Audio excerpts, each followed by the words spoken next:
Local സമ്മേളനങ്ങൾക്ക് നാളെ തുടക്കമാവും. Muthuthala local സമ്മേളനത്തോടെയാണ് തുടക്കം. 27-ന് ഓങ്ങല്ലൂർ സമ്മേളനത്തോടെ ലോക്കൽ സമ്മേളനങ്ങൾ സമാപിക്കും. നവംബർ 1-ന് ഏരിയ സമ്മേളനം നടക്കും.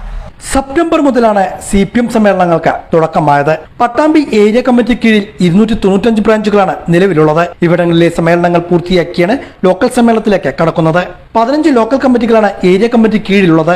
ആദ്യ ലോക്കൽ സമ്മേളനം നാളെ മുതുതല കാരക്കൂത്ത് നടക്കും. ജില്ലാ കമ്മിറ്റി അംഗം TK നാരായണദാസ് സമ്മേളനം ഉദ്ഘാടനം ചെയ്യും.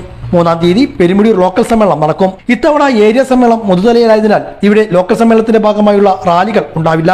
ഒക്ടോബർ 27-ഓടെ ലോക്കൽ സമ്മേളനങ്ങൾ പൂർത്തിയാകും. നവംബർ 1-2 തീയതികളിൽ മുതുതലയിലാണ് ഏരിയ സമ്മേളനം നടക്കുന്നത്. സംസ്ഥാനത്ത് തന്നെ ആദ്യ ഏരിയ സമ്മേളനം നടക്കുന്നതും പട്ടാമ്പിയിലായിരിക്കുമെന്നും ഏരിയ സെക്രട്ടറി T ഗോപാലകൃഷ്ണൻ പറഞ്ഞു. എല്ലാ മേഖലകളെയും സംബന്ധിച്ചുള്ള ചർച്ചകളാണ് സമ്മേളനത്തിൽ ഉണ്ടാകുകയെന്നും അദ്ദേഹം സൂചിപ്പിച്ചു. പട്ടാമ്പിയിൽ 295 ബ്രാഞ്ചുകളുണ്ട്. കഴിഞ്ഞ ഒരു